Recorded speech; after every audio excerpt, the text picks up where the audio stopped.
बहुत समय पहले की बात है। तिलकपुर नाम के एक छोटे से गांव में एक बेहद अमीर व्यक्ति रहता था, जिसके पास दौलत की कोई कमी नहीं थी। ऐसा लगता था जैसे भगवान ने उसके आंगन में सोने की बारिश कर दी हो। लेकिन इस दौलत से भी ज्यादा कीमती उसके लिए उसकी बेटी चंद्रिका थी। उसकी खूबसूरती की पूरे गांव में मिसाल दी जाती थी। गांव की सारी सुंदरियां उसके आगे फीकी लगती थी। इसी गांव में एक युवक भी रहता था जिसका असली नाम रामू था, लेकिन लोग उसे गरीब आशिक कहकर पुकारते थे। किस्मत ने उसके हिस्से में गरीबी लिख दी थी और वह उसी हाल में जीता रहा। उसके पास न कोई धन दौलत थी, न ही कोई बड़ी जायदाद। अगर कुछ था तो बस एक सच्चा दिल और गीत गाने की बेजोड़ कला। वह शादियों, उत्सवों और अमीरों के जश्न में अपने मधुर स्वरों से लोगों का दिल बहलाता था। ऐसे ही एक विवाह समारोह में रामू ने पहली बार चंद्रिका को देखा था। उसकी खूबसूरती ने रामू के दिल पर गहरी छाप छोड़ दी। दोनों की नजरें मिली और धीरे धीरे वे एक दूसरे को चाहने लगे। लेकिन चंद्रिका गरीब आशिक के लिए सिर्फ एक सपना थी, जिसे हकीकत बनाना नामुमकिन था। एक दिन रामू उदासी में डूबा बैठा था। तभी चंद्रिका उससे मिलने आई। उसने चिंता से पूछा, तुम इतने उदास क्यों हो? रामू ने गहरी सांस ली और कहा, मैं तुमसे बेइंतहा प्यार करता हूँ, लेकिन यह हकीकत भी जानता हूँ कि मैं तुम्हें कभी हासिल नहीं कर सकता। चंद्रिका ने मुस्कुराकर कहा, तुम हिम्मत क्यों हारते हो? मेरे पिता बहुत दयालु हैं। वे खुद हमारी शादी का खर्च उठाएंगे और हमें इतनी दौलत देंगे कि हमारी जिंदगी आराम से गुजर सके। रामू ने हल्की हंसी के साथ कहा, तुम सही कहती हो। तुम्हारे पिता मेरी शादी का पूरा खर्च उठाएंगे, लेकिन क्या तुमने सोचा है, अगर आगे चलकर तुम्हारे मन में यह अहंकार आ गया कि मेरे पास जो भी है वह सब तुम्हारी बदौलत है? मैं नहीं चाहता कि यह एहसास मेरी मोहब्बत को छोटा कर दे, इसलिए मैंने एक फैसला किया है। रामू ने अपनी मुट्ठी भींचते हुए कहा, मैं 7 साल तक मेहनत करूंगा, अपने दम पर दौलत कमाऊंगा और फिर तुम्हारे पास लौटूंगा। अगर मैं न लौटा तो तुम मेरी उम्मीद छोड़कर अपनी जिंदगी में आगे बढ़ जाना। चंद्रिका की आंखों में नमी थी, लेकिन उसने वादा किया कि वह तय समय तक उसका इंतजार करेगी। हालांकि उसने एक शर्त रखी, अगर 7 साल पूरे होने के बाद भी तुम वापस नहीं आए तो मैं तुम्हें भूलकर किसी और के साथ शादी कर लूंगी। रामू अपनी माँ के पास पहुंचा, उनका आशीर्वाद लिया, अपनी छोटी बहन के माथे को चूमा और फिर कंधे पर एक झोला डालकर गांव से निकल पड़ा। लेकिन तभी पीछे से घोड़े की टापों की आवाज आई। उसने मुड़कर देखा, यह कोई और नहीं बल्कि वीरेंद्र था, जो लंबे समय से चंद्रिका को चाहता था। वीरेंद्र ने मुस्कुराकर कहा, मैं भी तुम्हारे साथ चलूंगा, मुझे लगता है कि हमारी मंजिल एक ही है। रामू ज्यादा खुश तो नहीं था, लेकिन वह मना भी नहीं कर सकता था। दोनों साथ साथ सफर पर निकल पड़े। बहुत दिनों तक चलने के बाद वे एक गहरी नदी के किनारे पहुंचे। सामने कोई पुल नहीं था, न ही नदी में कोई ऐसा उथला हिस्सा था जिससे पैदल पार किया जा सके। वीरेंद्र ने रामू की ओर देखते हुए कहा, तुम तैरकर नदी पार कर जाओ, मैं तुम्हारे पीछे पीछे आता हूँ। रामू ने अपने खड़े उतारकर किनारे रख दिए और नदी में कूद पड़ा। जैसे ही वह दूसरी ओर पहुंचा और मुड़कर देखा, उसकी आंखें फटी रह गईं। वीरेंद्र उसके कपड़े समेटकर घोड़े पर सवार हो चुका था और पूरी रफ्तार से तिलकपुर की ओर भाग रहा था। रामू चीख पड़ा, हे ईश्वर, यह कैसा धोखा! लेकिन अब कुछ नहीं किया जा सकता था। वीरेंद्र सांप की तरह सरसराते हुए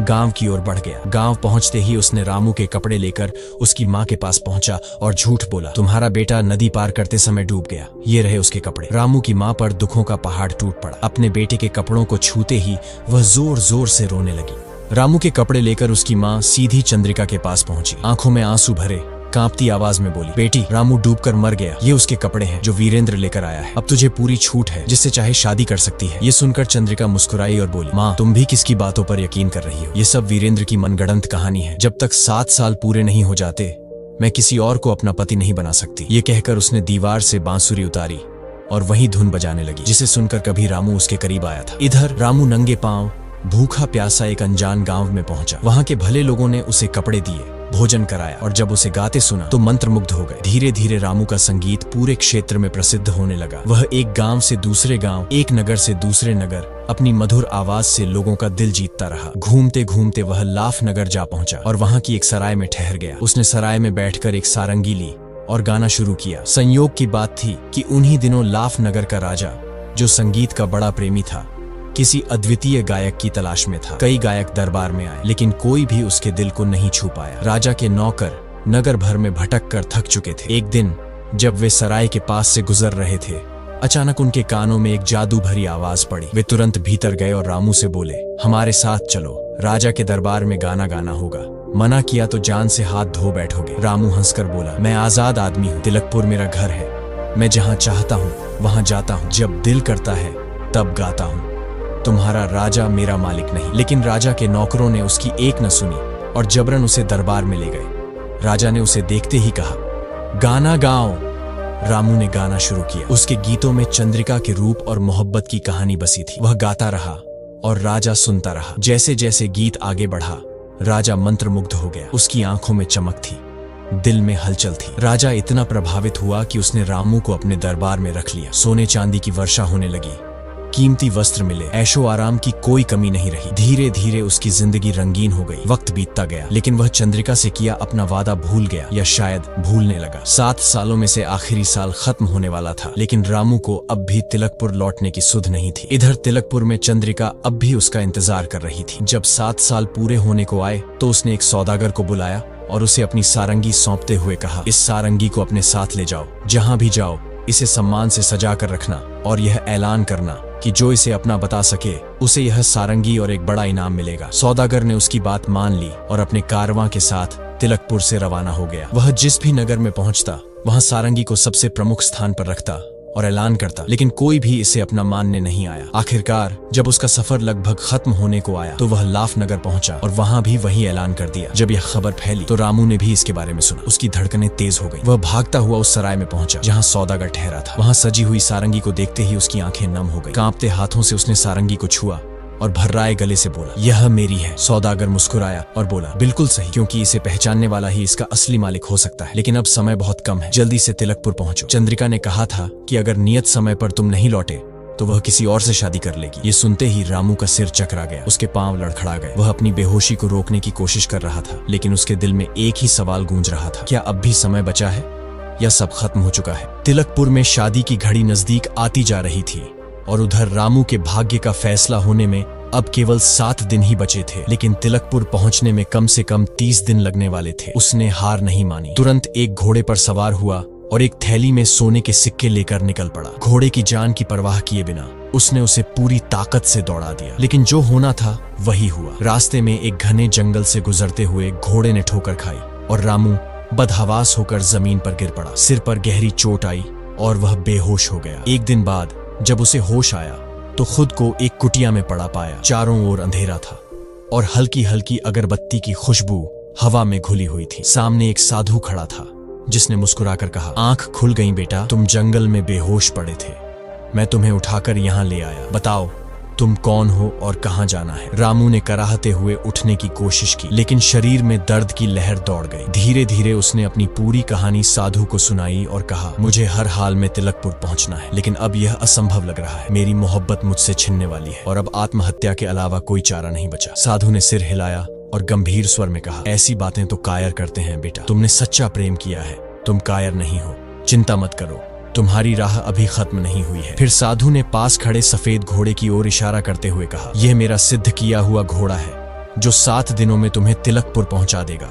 साथ ही यह एक चमत्कारी मिट्टी लो, अगर इसे किसी अंधे की आंखों पर लगाओगे तो वह फिर से देखने लगेगा। रामू ने साधु के चरणों में सिर झुका दिया और सफेद घोड़े पर सवार होकर तूफान की तरह आगे बढ़ गया। घोड़ा इतनी तेजी से दौड़ रहा था मानो हवा से बातें कर रहा हो। ठीक 7वें दिन आधी रात के समय रामू तिलकपुर पहुंच गया। गांव में हर ओर उत्सव का माहौल था। घरों में रोशनी झिलमिला रही थी, ढोल नगाड़े बज रहे थे और शादी के गीत हवा में तैर रहे थे। लेकिन इन गीतों की गूंज रामू के दिल में खंजर की तरह चुभ रही थी। वह कांपते हाथों से अपने घर के दरवाजे पर पहुंचा और धीरे से दस्तक दी। रुंधे हुए गले से पुकारा, माँ दरवाजा खोल, भूख के मारे मेरा बुरा हाल है, अपने मुसाफिर बेटे पर रहम कर। अंदर से एक कमजोर आवाज आई, राहगीरों के लिए अमीरों के दरवाजे खुले हैं, नगर में शादी ब्याह हो रहे हैं, तू वहीं चला जा, तेरा वहां स्वागत होगा। रामू के दिल को एक और झटका लगा। उसने फिर से कहा, माँ मैं किसी को नहीं जानता, इसीलिए तुझसे ही विनती करता हूँ, अपने मुसाफिर बेटे को अंदर आने दे। इस बार उसकी बहन की आवाज आई, माँ मैं उठती हूँ, देखती हूँ कौन दरवाजे पर खड़ा है। लेकिन बूढ़ी माँ झिड़क कर बोली, नाकारा लड़की अजनबी आदमी के सामने जाएगी, उसे अपने घर में आने देगी? देखती नहीं मैं अंधी हो चुकी हूँ, 7 साल से आंसू बहा रही हूँ और अब कुछ भी नहीं देख सकती। रामू अंदर ही अंदर कांप उठा। उसकी माँ अब देख नहीं सकती थी, फिर भी उसकी बहन ने दरवाजा खोल दिया। रामू अंदर आया, लेकिन किसी ने उसे पहचाना नहीं। उसकी माँ की आंखें अब दुनिया को देख पाने में असमर्थ थी और उसकी बहन के लिए वह कोई अजनबी था। घर के कोने में उसकी पुरानी सारंगी टंगी थी, लेकिन अब उस पर धूल की मोटी परत जम चुकी थी। उसने माँ से पूछा, माँ दीवार पर वह क्या लटका है? बूढ़ी माँ ने रूखे स्वर में कहा, तू भी अजीब मेहमान है। बस ये गनीमत समझ कि तुझे रात गुजारने के लिए छत और एक वक्त की रोटी मिल रही है। ईश्वर का नाम ले और सुबह यहाँ से चला जा। रामू की आंखें भर आईं। उसने फिर से कहा, माँ मैं पहले ही बता चुका हूँ कि मैं तेरा बेटा हूँ और यह मेरी बहन है। मैं बस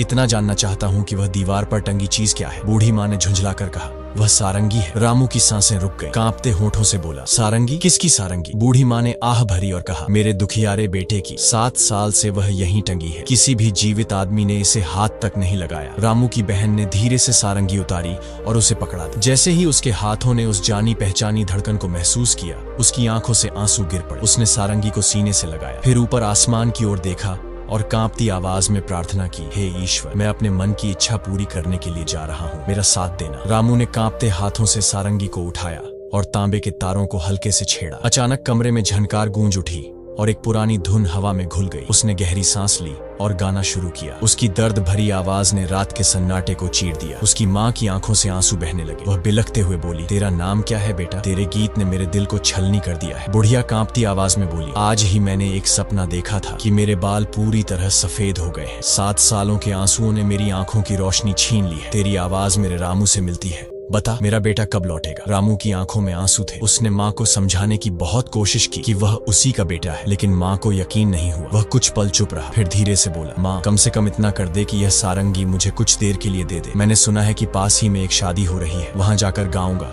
बजाऊंगा और जो कुछ मिलेगा उसे तेरे साथ बांटूंगा। बुढ़िया सख्त लहजे में बोली, नहीं, जब से मेरा बेटा गया है यह सारंगी घर से बाहर नहीं गई। ये मेरी आखिरी निशानी है। रामू ने धीरे से अपनी थैली से कुछ सोने के सिक्के निकाले और माँ के सामने रख दिए। देख, ये सोने के सिक्के हैं, अब यह सारंगी मेरी जिम्मेदारी है। बुढ़िया ने थैली को टटोला और सिक्कों की चमक महसूस होते ही उसने धीरे से सिर हिलाया। ठीक है, लेकिन इसे संभाल कर रखना।